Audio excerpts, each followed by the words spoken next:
Evet, bu videomuzda bir önceki videomuzda yaptığımızı bir söyleyelim tekrar kısaca. Bir önceki videomuzda buradaki menüye tıkladığımız zaman ikinci bir form açılıyordu. Buraya şuraya yazmış olduğumuz bilgi bu forma aktarılıyordu. Buradan push butona bastığımız zaman ikinci form kapanıyor. Birinci form açılıyordu. Veya kullanıcı ikinci formu kapattığı zaman birinci formumuz tekrar açılıyordu. Biz orada herhangi bir line sıfırlaması yapmadığımız için veri duruyor. Şimdi artık ikinci formumuz bizim şu işlem için kullanacağız. Şuradaki unvanı, doktor, hemşire, hasta bakıcı, yardımcı hizmetleri veya başka ne varsa artık onları ayrı bir veri tabanı tablosuna aktaracağız. Onun için bir işlem yapacağız. Şimdi Qt Designer'da ben daha önceden hazırladığım bir arayüz var. Onu ikinci form olarak bunu kullanacağız. Şimdi bir önceki videomuzda unutmadan şunu tekrar düzeltelim. Burasına second window yazmıştık. Bunu yazalım tekrar. Buraya ben bir tane line edit koydum. Bunun adını ln2 alt tire unvan olarak değiştirdim. Şurada bir tane butonumuz var. Push button. Buna bt2 yani artık ikinci form ekle. Ondan sonra şu bt 2 alt tire uncelle, şu butonumuz ise bt2 alt tire sil. Buraya arama kısmını yaptırmayacağız. Şu ise bir list widget. Buna da lw2 unvan diyebiliriz. Unvan liste. Ondan sonra şuraya şimdi şu bizim programımızda arama kısmında doğum tarihi ve medeni haline göre aramaların yapılıp yapılmayacağını burada kullanıcıya seçtirebiliriz.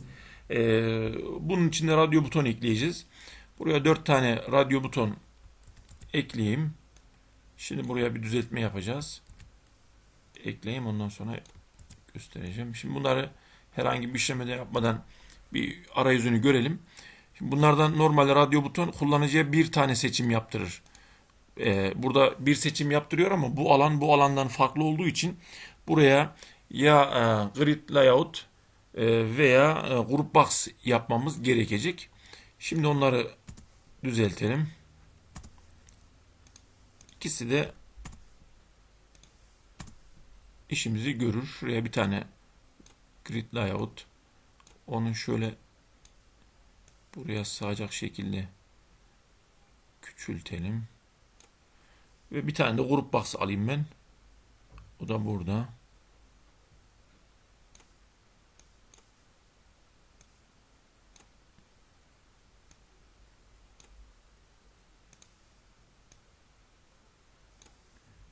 Group box'ın yazısına ihtiyacımız yok. Ben onu siliyorum. Şimdi buralara evet hayır şeklinde radyo buton alalım. Şuna E'si büyük olsun. Evet. Hemen buna bir RB2 1 diyeyim. Yani radyo buton ikinci formdaki 1. Bir tane kopya aldım. Evet, içerisine koyduğumuz için onu şöyle yapalım, daha sağlıklı olacak. Bunun alanı mı geniş? Şöyle küçülteyim. Allah Allah. Radyo butonları ekledikten sonra mı koysak? Evet, alanı ona göre genişletiyor. Önce biz yine radyo buton ekleyelim buraya. Evet. Bir tane daha kopyala yapıştır yaptım. Buna hayır dedim. Şu radyo buton 2 1 olsun. Şu radyo buton 2 2 olsun. Buradan bir kopya daha alıyorum. Onu buraya. Ondan sonra bir kopya daha aldım. Onu da buraya ekledim. Bu radyo buton 3 olsun. Şu ise radyo buton 4 olsun. Yine yanlış yere. Yani kopyaladığımız için isimlerini aynı getirdi ama ben sırasına göre gitmesini istiyorum. Şuna bir 5 diyeyim. Bu 4 olsun. Bu evet de 3 olsun. Evet, şimdi şunu biraz daha büyütüp buraya göre yerleştireceğim.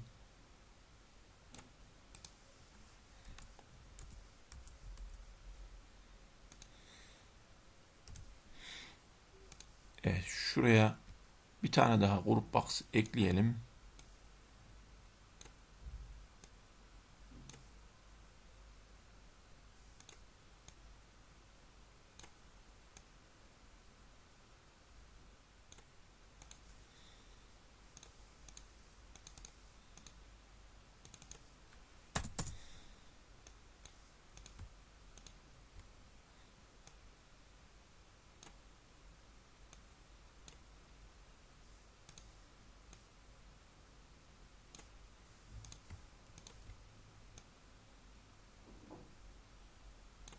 Evet, şimdi artık şurada görmüş olduğunuz üzere bunlar grup box'ların içerisinde yer alıyor. Evet. Qt Designer'la işimiz bitti. Ben bunu kaydettim. Tekrar şu Visual Studio'yu açıyorum. Buradaki terminal dönüşüm kodu.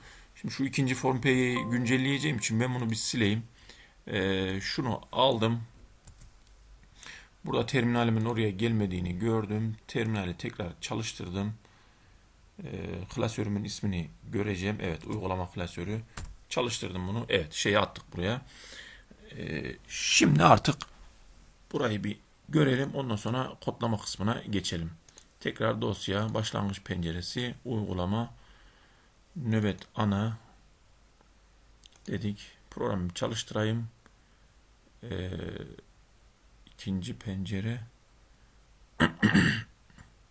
Second window. Onun herhalde ismini mi yazdım? Mevcut haline göre yazalım biz onu. Kaçıncı satırdaymış?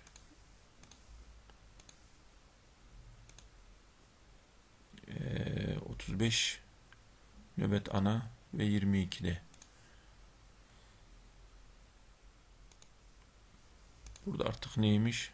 Büyük küçük harf herhalde. Second window yazmışız. Second küçük harfle yazmışım. Ondan kaynaklanıyor. Değiştireverelim. Şimdi düzelmesi gerekiyor sanki. Bir de 36. satırda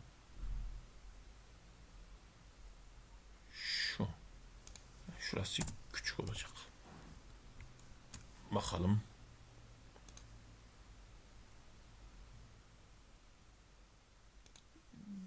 Şuraya yanlış yazdık yine.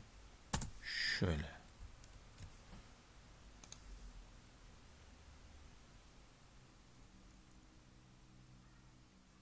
Artık oradaki şeyleri biz bir önceki kodu tamamen temizlemediğimiz için artık UI'de buton 2 diye bir şey kalmadı. Şurası da kalmadı. Artık bizim şu anda ikinci formdan veri alacak bir durumumuz da yok ama şurasının hepsini bir kapatayım ben. Şöyle yaparsak artık daha iyi olacak sanki.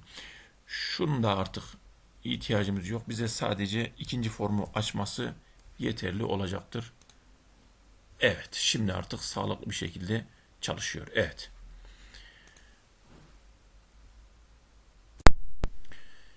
Evet, ikinci formun kodlaması kısmına geçiyoruz. Şimdi burada artık şuraya bilgi ekle formundaki unvan arama ile ilgili olan kısıtın eklenmesi ve işte doğum tarihi ve medeni haliyle göre arama yapılıp yapılmayacağı ile ilgili veri tabanı işlemleri, buradaki ekle, güncelle, silme ve bunların veri tabanına eklenmesi ve bunların veri tabanının oluşturulması işlemlerini yapacağız. Evet, bununla ilgili şuraya hemen yine tablo ekle dedim. Eşittir. Tablo ekle 1 olsun hatta. Parantez içinde, tırnak işaretleri içinde. Artık büyük harfle de yazalım. Create table. Yine aynı şekilde if not exist unvan tablosundan başlayalım. Ondan sonra yine unvan tablosu iki alandan oluşacak. ID alanından onu hemen ekleyeyim ve bir de unvan alanından oluşacak. Bunun da alanı text ve not null özelliğinde olacak.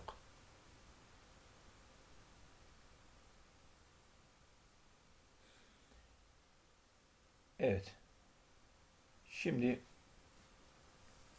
doğum tarihi ve medeni haline göre arama ile ilgili olan kısımlarını da ekleyelim. Tablo 2 ve tablo 3 şeklinde. Tablo ekle 2, tablo ekle 3. Bunun adı doğum tarihi olsun. Küçük harflerle. Doğum tarihi olsun. ID alanı olacak.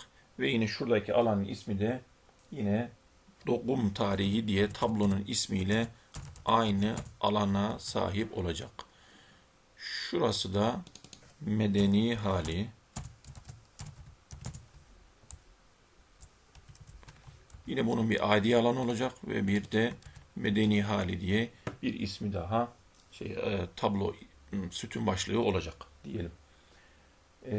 Şimdi artık bundan sonra bu form 2'deki ekleme, güncelleme aynı şekilde yani birinci veri taban birinci forma ne yaptıysak aşağı yukarı bütün alanlar için de buraya bir formlar için fonksiyonlar oluşturacağız diyeyim ben. Şu en alt kısma geliyorum ve artık fonksiyonlarımızı oluşturalım. Ondan sonra bunların sinyal slotlarını ekleyelim ve çalışıp çalışmadığını da görelim.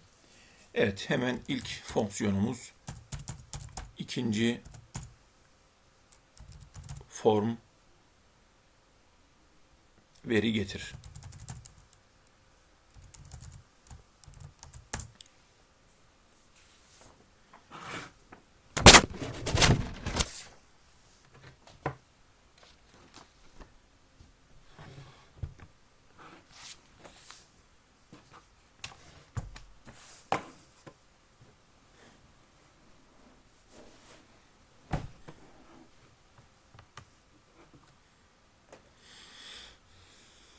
Evet, bu alanımızda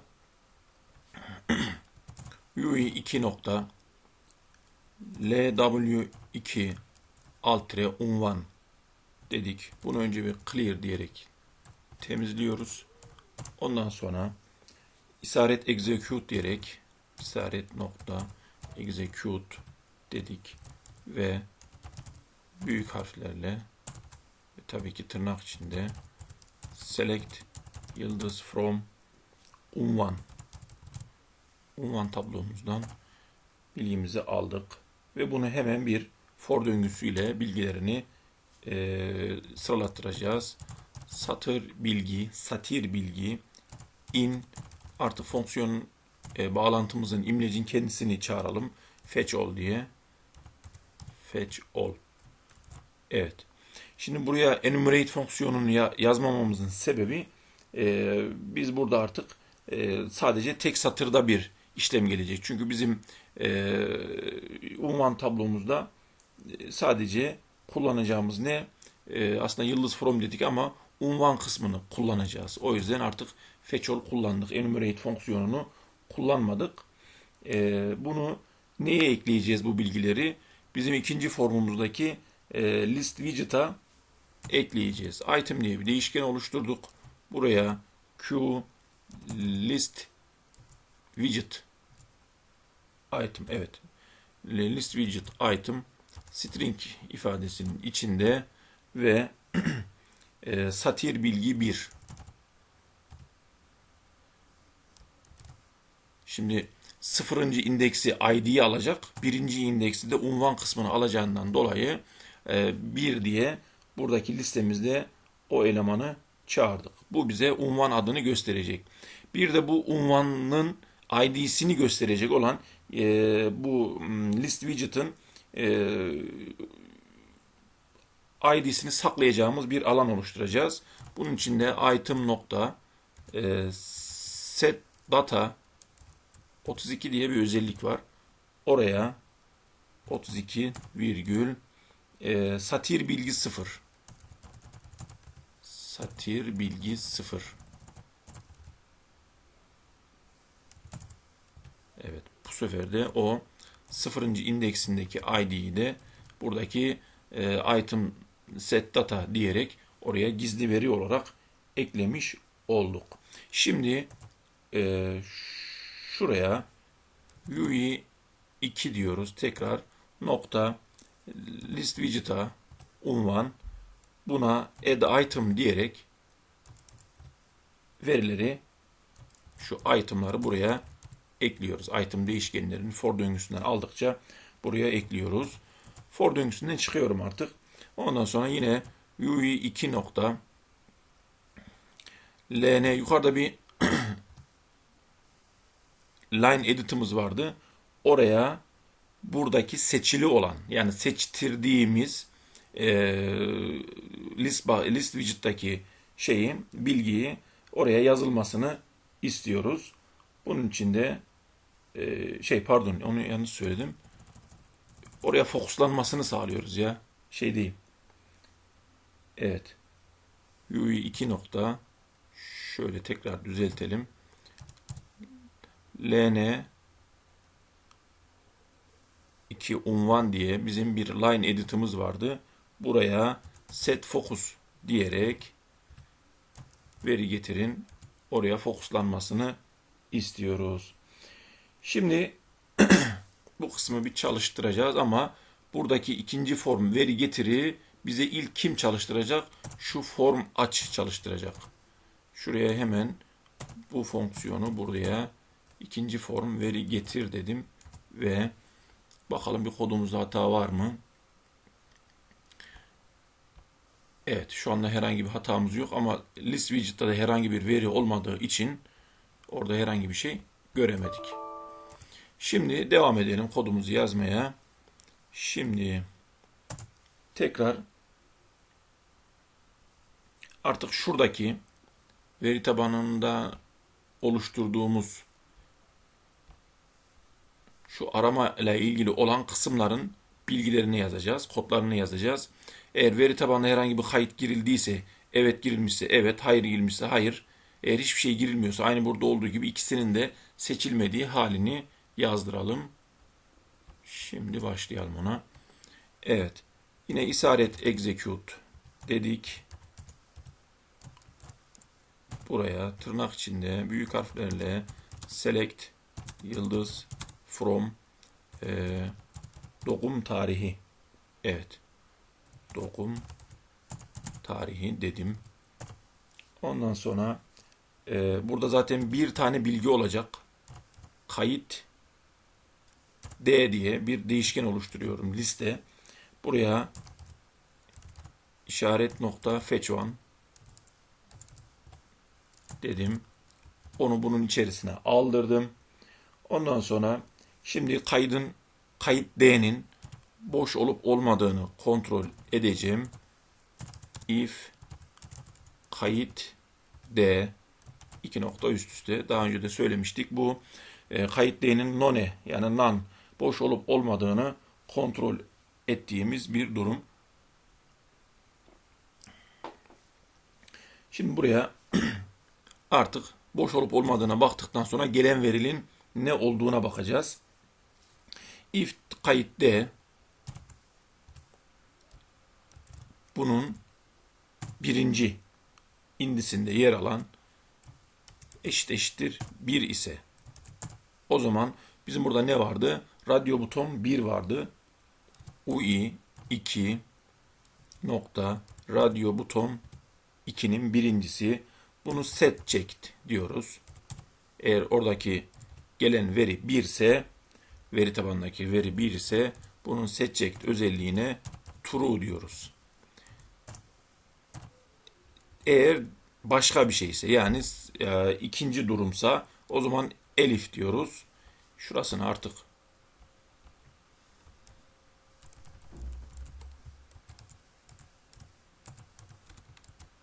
ikinci durum 2 ise o zaman ne yapacak?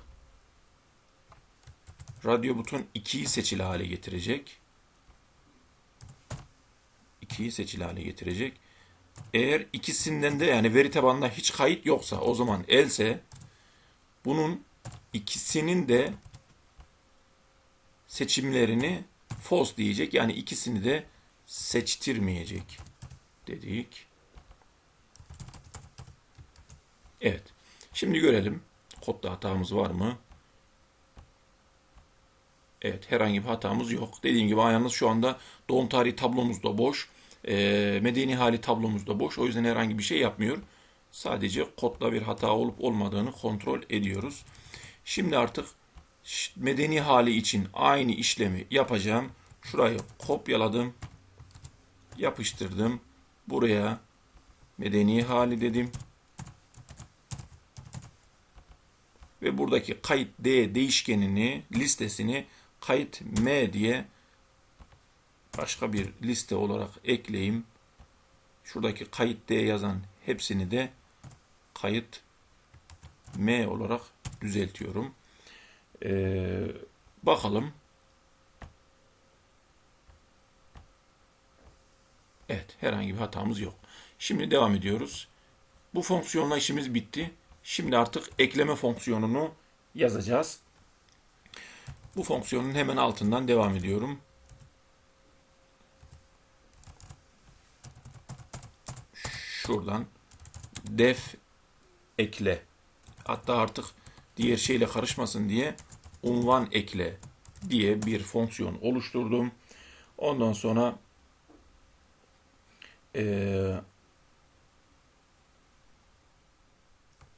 ekleme yapacağımız için eklemeyi nereden yapacağız? Tabii şunu pas diye boş bırakayım şimdilik. Ekleme bizim şuradaki unvan ekle line edit'inden ekle butonuna bastığımız zaman veri tabanına kaydedilecek ve şuradaki list widget'a eklenecek. Şimdi bu işlemini yapalım.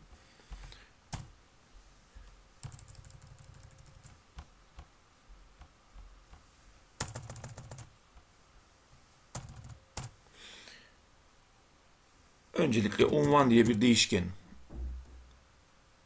oluşturalım. Unvan eşittir. Neyi alacak bu? UI2'deki line edit unvanının tekstini alacak. Evet, oradan gelen bilgiyi aldım. Ondan sonra yine bu unvanın hem boş olup olmadığını hem de boşluğunu alacak bir kod yazalım buraya. If unvan nokta strip dedik. Bu line edit'ten gelen verinin boşluklarının sağından solundan boşluklarının alınmasını sağlar.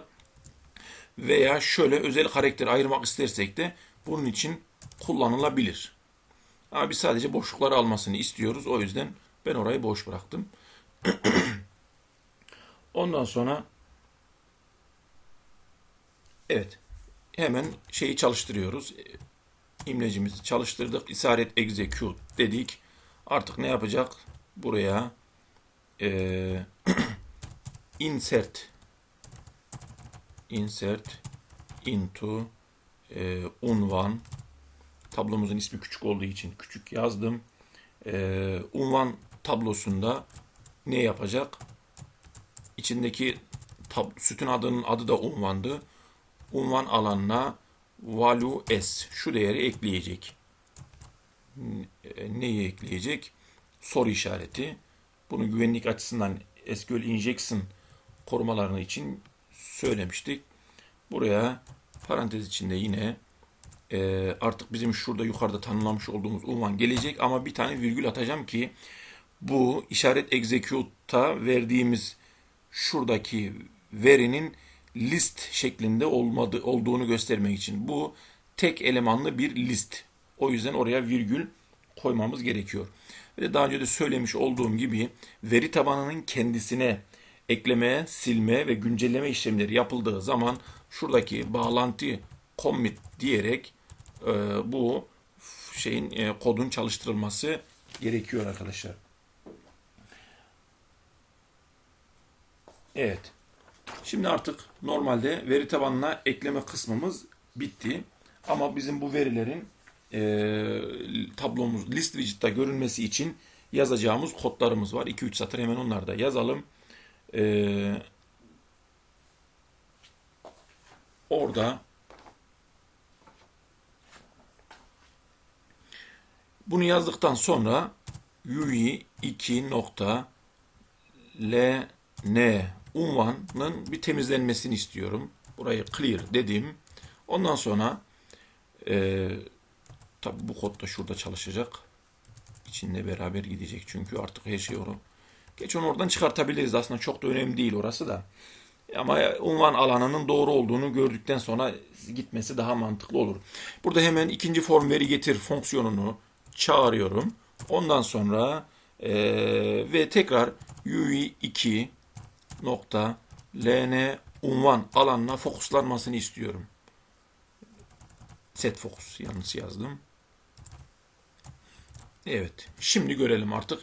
Bunların da içeri dışarı çekilip çekilmediğini bir görürüz hem. Buraya geldim. Bilgi ekle dedim. İşte doktor dedim. Ekle dedim.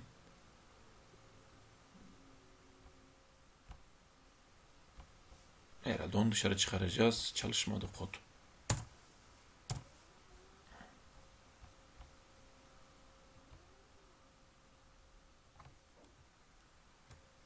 Şunu Shift Tab'la geri çekebilirsiniz arkadaşlar. Kısa yol olarak. Tekrar bir göreyim.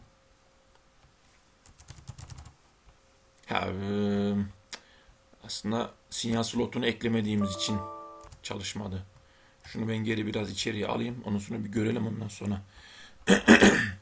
Şimdi şurada artık UI2 nokta UI2 nokta btn ekle nokta click şimdi oldu. Bunun connect'ine neyi ekleyeceğiz? Çalıştıracağız. Unvan ekle fonksiyonunu çalıştıracağız. Şimdi görelim. Evet. Doktor dedim. Ekle dedim ve ekledi. Tamamdır. Hemen diğerlerini de bir görelim. Bir tanesi. Yok hayır işte gördüğünüz gibi tekrar buraya da fokuslanıyor. Orada bakıcı yardımcı hizmetler dedim. Güzel. Şimdi artık şununla ilgili olan ve diğer güncelleme ve silme komutlarımızı, fonksiyonlarımızı yazalım.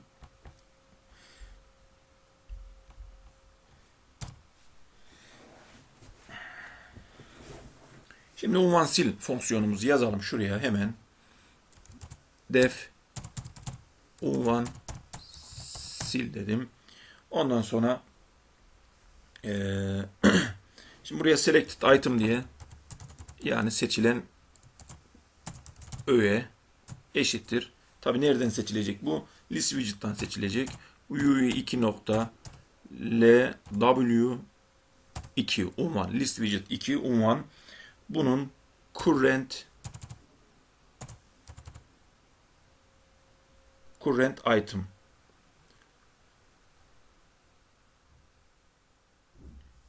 burada bir niye gelmedi ona baktım da evet şimdi geldi yanlış yazdım herhalde o zaman current item'ını neye aldık selected item'a ekledik. Şimdi bunun boş olup olmadığını önce bir yine kontrol edelim. If selected item 2 nokta üst üste dedik. Ne olup olmadığına baktık. Ondan sonra unvan id diye bir değişken oluşturdum ve bunu biraz önce bu yukarıdaki şu set data 32 diye gizli halde almış olduğumuz veriyi şimdi burada seçili olanın indeksini, ID'sini daha doğrusu bu unvan ID'ye aktaracağız. Evet, selected item. Bunu tekrar çağırırken data 32 diye çağırıyoruz arkadaşlar. Data 32'den aldırdım. Bundan sonra hemen try except diyerek hata yakalama işlemlerini yapalım. Şurasına except. Ondan sonra burasına exception as h dedim. Bunu şimdi bir mesaj box'a yazdıralım. Şuradan bir tanesini ben kopyalayıvereceğim. Şu.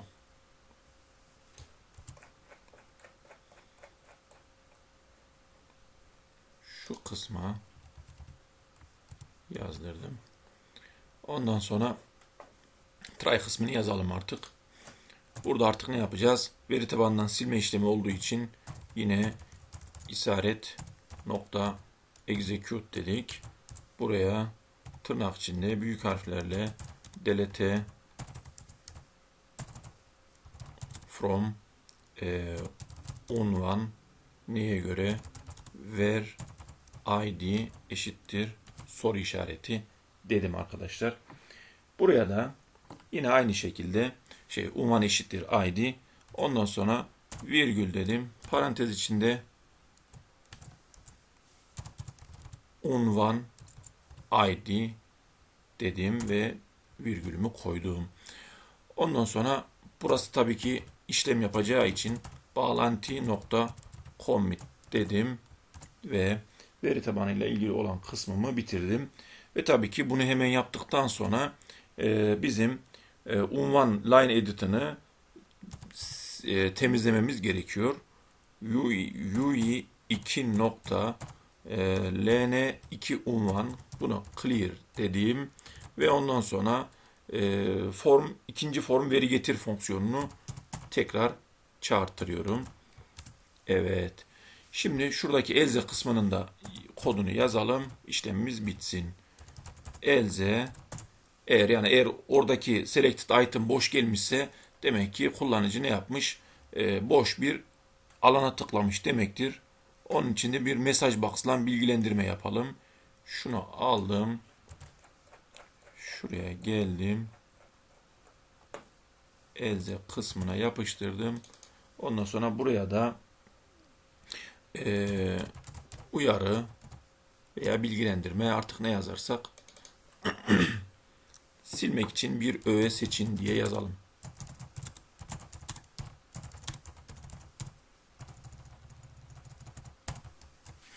Evet, şimdi artık veri tabanına unvanla ilgili olan alanı ekleyebilecek miyiz görelim. Silecek miyiz? Tabii ki bunun için de yine şu silme butonuna silme işlemini aktif etmemiz gerekiyor. UI 2 nokta bt sil nokta clickit nokta connect neyi silecek? Çalıştıracak. Unvan sil fonksiyonunu çalıştıracak. Unvan sil. Evet, şimdi görelim. Şu ortadakine tıkladım, sil dedim ve sildi. Hasta bakıcı tamamdır. Şimdi güncelleme işlemlerini yapalım. Hemen onun içinde yine bir fonksiyon oluşturacağız. Def unvan güncelle. Şuraya unutmadan bunun sinyal slotunu hemen bir ekleyeyim. UI 2 nokta bt güncelle nokta clicked nokta connect ve buna da unvan güncelle diye yazmış oldum. Şimdi şuraya 2 noktasını koydum ve devam ediyorum. Burada da yine aynı şekilde şunla aynı başlayacağız. Şurasıyla aynı. Hatta şuraya kadar aynı. Bunları ben buraya yapıştırdım. Hatta else kısmı da aynı. Onu da şöyle aldım. Evet. Şimdi selected item'a unvandaki seçili olanı aktardık. Ondan sonra gizli verideki ID, unvanın ID'sini unvan ID değişkenine atadık. Ve ondan sonra güncelleme yapacağımız için yeni unvan diye bir değişken oluşturayım ben. Onu da nereden alacağız? Onu da line edit'ten alacağız. UI 2.ln2 unvan.text buradaki veriyi de aldık. Yeni unvan değişkenimize aktardık. Ondan sonra ne yapıyoruz hemen? Yine işaret nokta execute diyerek veri tabanı bağlantımızı yapıyoruz. Şuraya try exec işlemlerini başlatayım ben. Şunları biraz içeri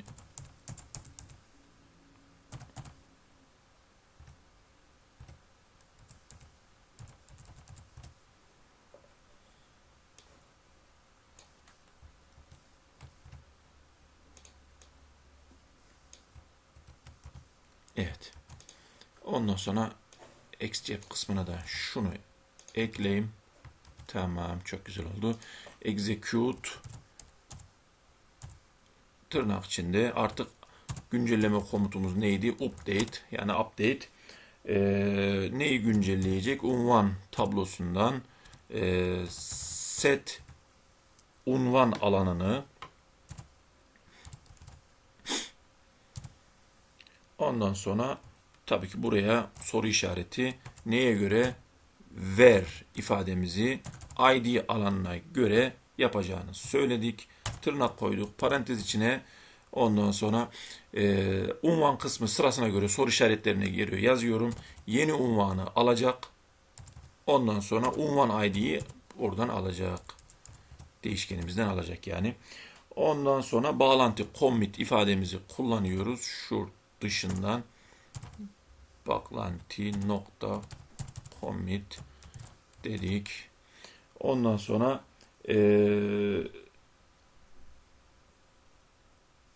ve QList widget öğesinin güncellemesini yapacağız arkadaşlar. Onu şöyle yapıyoruz. Selected item nokta set text. Hani güncelleme yaptık ya.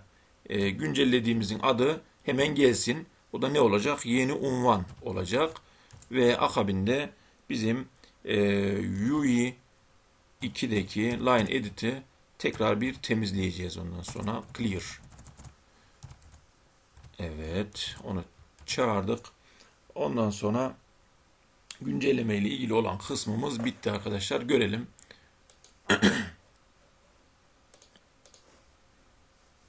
Mesela bir şey eklemiş olalım. Bunu ben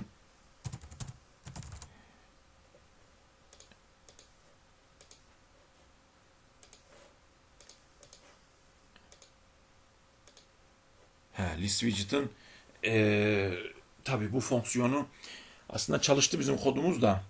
Bunu hemen bir unvan veri getir diye bir değişken, bir fonksiyon daha oluşturmamız gerekecek ki list widget'a tıkladığımda orasına o bilgiyi aktarabileyim. Ondan sonra hem bunu hem de şeyi çalıştıracağız. Şuraya hemen bir fonksiyon daha oluşturuyorum. Def unvan veri getir diyeyim buna da. Unvan veri getir. Bu tek satırlık bir fonksiyon olacak. O da şöyle: UI 2 nokta line edit'in ikinci formun line edit unvanının set text'i şuradaki yine UI 2 nokta lw unvan yani list widget'ın current item seçili olan item'ının text'i şöyle nokta text. Evet. Şöyle yaptık. Bunu nereye yaptıracağım peki? Bunu da list widget'ın item click özelliğine bu fonksiyonu çağrıttıracağız. Onu şöyle yapalım. UI 2 nokta LW'nun item clicked. Yine aynı şekilde connect neydi bunun adı? Unvan veri getir. Unvan veri getir fonksiyonunu çalıştırdık. Şimdi artık güncelleme ve bilgiyi o ekrana getirtme işlemlerimize bakalım. Evet, görmüş olduğunuz üzere veri buraya geldi ve ben artık buna dedim ki hemşire ve güncelle dedim ve ben buraya basar basmaz da şuradaki biraz önceki şu yazdığımız kod o işlemini yerine getirdi. Hangisiydi o? Selected item text yeni unvan. İşte buradaki. Yani en son seçtiğinin unvanını hemen güncelliyor. Normalde biz bunu daha önceki yerlerde nasıl yapmıştık? Biraz uzak yoldan yapmıştık. Tekrar veri getir diyerek buradaki veri getir ne olacak? Şuradaki veri getir. İkinci form veri getiri buraya aktif etmemiz gerekiyordu. Bu ondan daha kolay ve hızlı bir yöntem. Bu sefer bunu çalıştırdık. Şimdi aslında unvanla ilgili olan kısmımız bitti. Hemen alttaki doğum tarihi ve medeni haliyle ilgili olan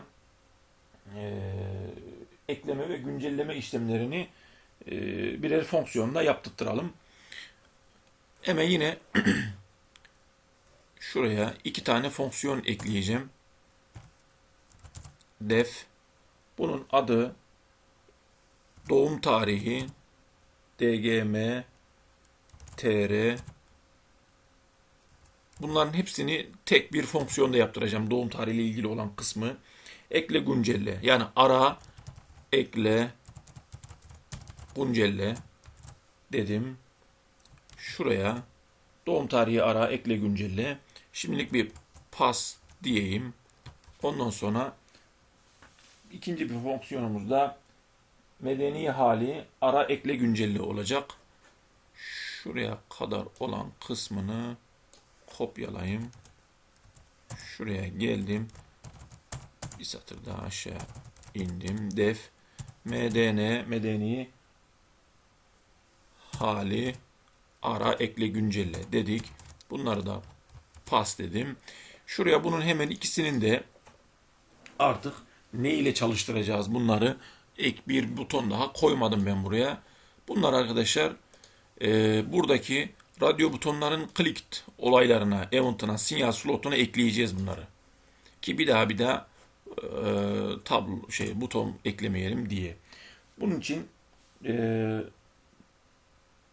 4 tane radyo butonumuz var.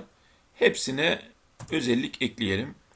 UI 2 nokta radyo buton 1 nokta click connect. Evet. Connect. Birinci radyo butonumuz neredeydi? Hemen onu da görelim. Tabii şunun arasını boş bıraktığım için ben fonksiyonunu yazayım yine o zaman da. Şurada birinci radyo buton bu, ikincisi bu, üçüncüsü bu, dördüncüsü bu. Yani bir ve ikinci radyo butonlar doğum tarihiyle ilgili olan, 3 ve 4. olan radyo butonlarda medeni haliyle olan ilgili kısımları yapacak. O yüzden o zaman hemen şuraya devam edelim. Demek ki ikinci radyo butonda medeni halini arattıracak. Şimdi bizim ne var? Bir üçüncü bir de dördüncü var. Bunlar ne yapacak? Şu 3. Ondan sonra şu da 4. Bunlar da şuradaki medeni hali fonksiyonunu çağıracak bunlar da. Tabii ki gelen radyo butonunun hangisinin seçili olduğuna bakarak da işlemlerimizi yaptıracağız. Öncelikle hemen şunun içerisinde işaret nokta execute dedim ve select yıldız from doğum tarihi. Evet. Bunu çalıştırdık. Buna kayıt diye bir değişken tanımladım yine. Buna eşittir işaret nokta fetch one. Bir tane veri olacak çünkü ikinci bir veri eklenmesini kısıtlayacağız burada. Bir tane veri yok ki. Yoksa eklenecek. Varsa update işlemi yapılacak sadece. Ondan sonra şuraya bir değişken daha oluşturuyorum. Şu fetch one parantezlerini açıp kapattık. Kayıt alt tire dgm diye şimdilik değeri 0 olan bir değişken oluşturdum. Bunu da neye göre yapacağız? Radyo butonun hangisinin seçili olup olmadığına bakacağız. Şimdi if dedim. UI 2'nin radyo buton 1'i is checked. Radyo buton 1'i nokta bunun is checked. Yani seçili ise birinci radyo buton seçili ise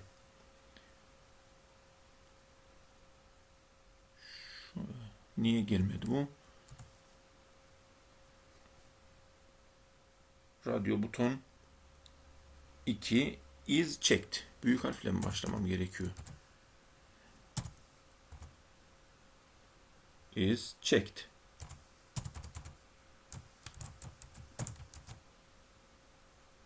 Evet. Ondan sonra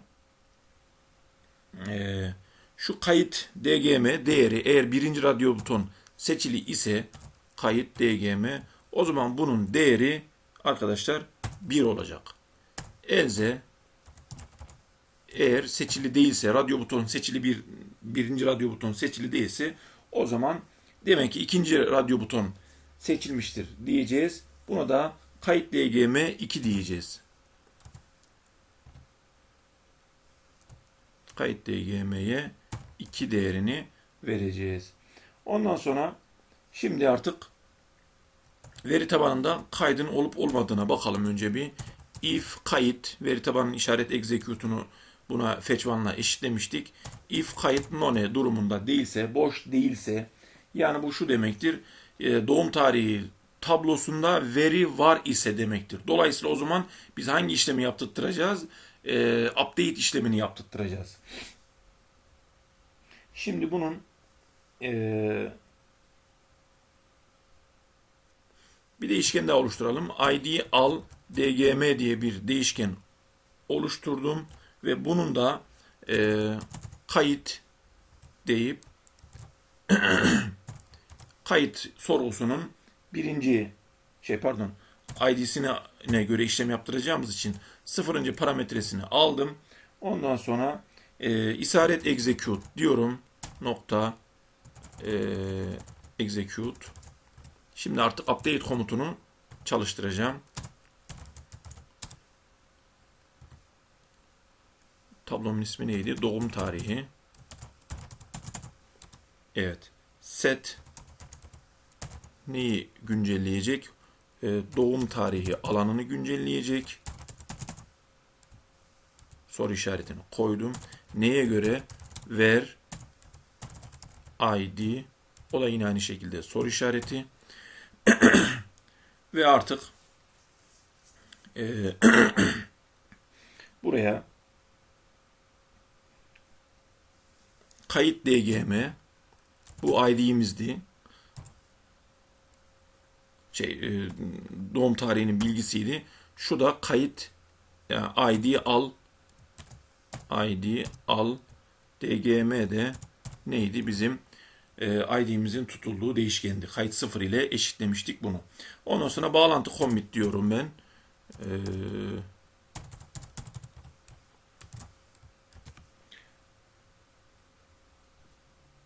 Else kısmında ne olacak peki? O zaman demek ki veri tabanında hiç kayıt yok demektir ve bu sefer de benim ne yapmam lazım?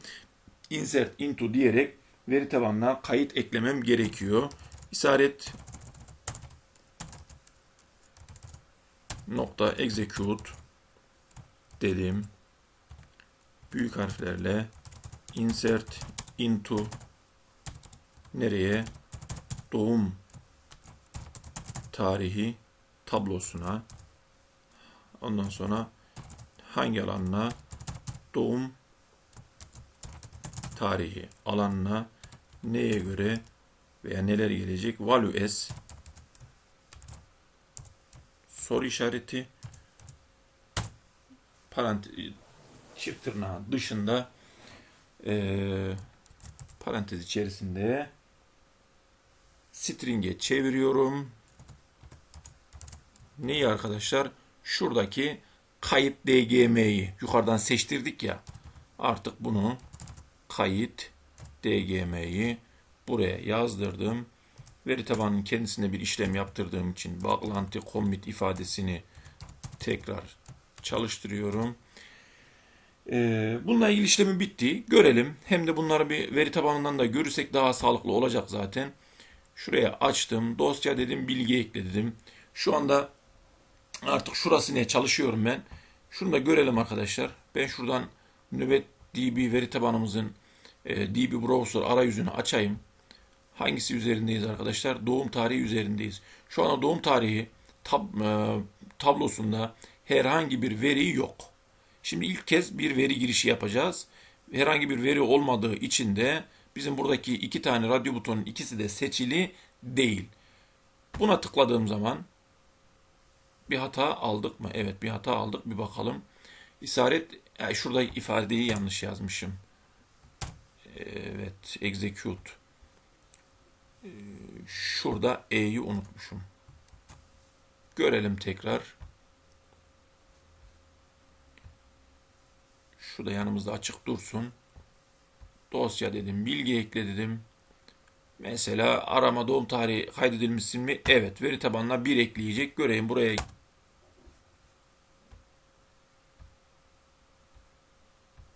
Evet, bir olarak geldi. Şimdi değiştirebilirim artık. Bundan sonraki yaptığım her bir işlemde update yapacak. Sadece insert komutunu bir daha çalıştırmayacak. Hayır dedim. Burasını F5 almıyor. Şurayı değiştirip tekrar alıyorum. Burasını 2 yapması gerekiyordu. Niye olmadı? Bir hata verdiği için olmamış. Update doğum tarihi. Herhalde ben ifadeyi yanlış yazdım.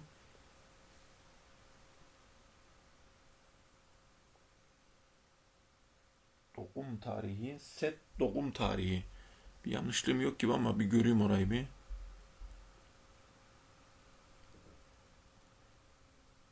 Except at most two argument. Execute. Expected. Şurada parantezi unutmuşum herhalde. Şurada. Heh. Evet. Şunların parantez içinde olması gerekiyor. Çünkü bir liste halinde gönderiyoruz. Evet. Şimdi tekrar programımızı açalım. Bilgi ekle dedim. Kaçıncı satırda? İkinci form veri getir. 307. Kayıt M. 307. satırda.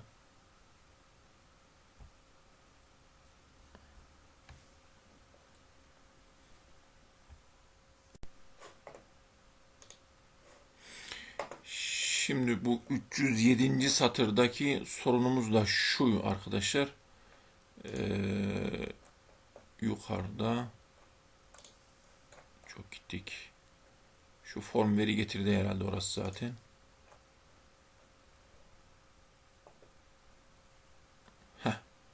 Şu.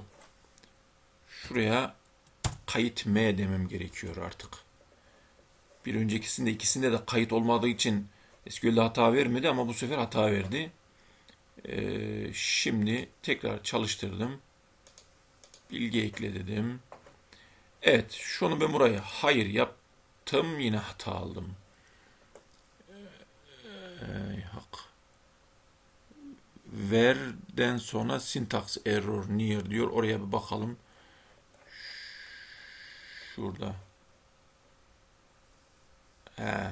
Şuraya virgül olmayacak arkadaşlar. Ona elim çarpmış. Görelim bir daha.